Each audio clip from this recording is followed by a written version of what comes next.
Shalom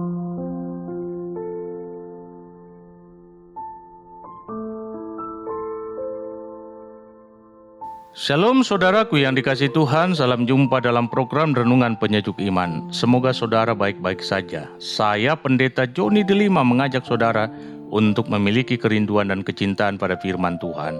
Dan sapaan firman Tuhan hari ini berada di bawah sorotan tema Great Mind, pikiran besar.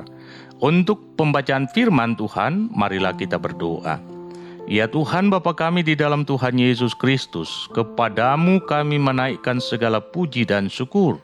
Dan kami pun percaya bahwa Engkau merancangkan kehidupan yang baik bagi setiap kami sekarang dan selamanya.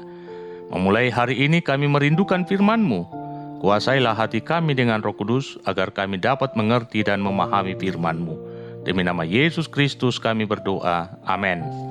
Firman Tuhan, Pengkhotbah pasal 11 ayat 1, 4, dan 6. Lemparkanlah rotimu ke air, maka engkau akan mendapatkannya kembali lama setelah itu. Siapa senantiasa memperhatikan angin tidak akan menabur, dan siapa senantiasa melihat awan tidak akan menuai.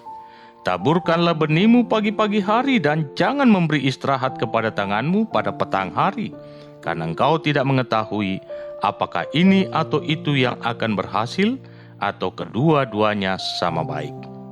Saudaraku, apakah saudara mengenal Franklin Delano Roosevelt?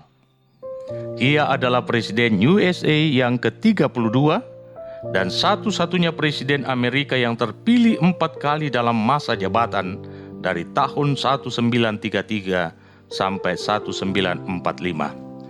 Roosevelt adalah tokoh abad ke-20 yang menempati urutan ketiga dalam sejarah kepresidenan Amerika yang sangat disegani dan dikagumi. Saat terpilih jadi presiden, rakyat Amerika sedang mengalami depresi berat. Lebih dari 13 juta rakyat Amerika tidak punya pekerjaan dan perekonomian sangat terpuruk akibat perang yang berkepanjangan. Ia memberi harapan baru bagi bangsanya dan berjanji akan mengambil tindakan tegas dan cepat untuk memulihkan keadaan yang terjadi. Pada saat ia dilantik, ia mengucapkan kata-kata ini. Salah satu yang harus kita takuti adalah rasa takut itu sendiri. Jadi musuh yang harus ditaklukkan pertama kali adalah rasa takut. Sebab perasaan ini akan membuat seseorang tidak dapat bertindak dalam mengambil keputusan untuk hidup dan masa depannya. Tapi yang membuat saya sangat tertarik dengan sang tokoh ini adalah ucapannya yang mengatakan, small mind discuss people, average mind discuss event, great minds discuss ideas. Pikiran sempit membicarakan orang, pikiran rata-rata membicarakan peristiwa, pikiran besar membicarakan gagasan. Ia lebih lanjut mengatakan, maka sebagai akibatnya, orang yang berpikiran sempit akan menghasilkan gosip, orang yang berpikiran rata-rata akan menghasilkan pengetahuan, orang yang berpikiran besar akan menghasilkan solusi. Sekarang saya mengajak saudara untuk melihat diri sendiri. Kira-kira saudara berada pada golongan orang yang berpikiran sempit, berpikiran rata-rata, atau berpikiran besar? Yang jelas bagi saya adalah ketiga pikiran ini ada dalam otak setiap orang. Tetapi yang jadi masalah adalah pikiran mana yang lebih mendominasi hidup saudara. Kalau setiap saat otak saudara dipenuhi dengan pikiran sempit, maka saudara akan selalu asik dengan mengurusi orang lain. Dan saudara tidak akan menghasilkan apa-apa selain pertengkaran, percekcokan, dan bahkan perkelahian. Tetapi bila pikiran besar yang mendominasi hidup saudara, maka saudara akan terus proaktif menemukan terobosan-terobosan yang baru dalam menyelesaikan setiap masalah.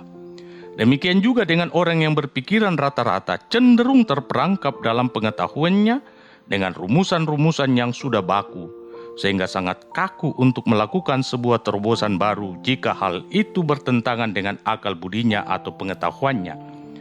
Orang yang berpikiran rata-rata cenderung tertutup, egois, dan sulit menerima pandangan atau gagasan orang lain, serta lamban dalam mengambil keputusan. Dalam bahasa kitab Pengkhotbah, Orang yang berpikiran rata-rata cenderung memperhatikan arah angin dan awan di langit, sehingga sulit bertindak dalam situasi yang terdesak. Sedangkan orang yang berpikiran besar suka melakukan eksperimen di tengah keadaan sulit sekalipun, dan ia percaya bahwa apa yang dilakukannya pasti mendatangkan hasil yang terbaik. Sang pengkhotbah mengajarkan tentang pikiran besar yang memang sering bertolak belakang dengan pengetahuan. Perhatikan kata-kata ini. Lemparkanlah rotimu ke dalam air, maka engkau akan mendapatkannya kembali lama setelah itu. Adalah sebuah hal yang mustahil mendapat kembali roti yang telah jatuh ke dalam air, bukan? Tetapi maksudnya bukan seperti itu. Perhatikan ayat 4 dan tekanan dalam ayat 6.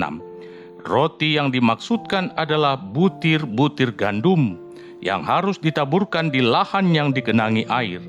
Setelah benih tumbuh, genangan air pun dikurangi.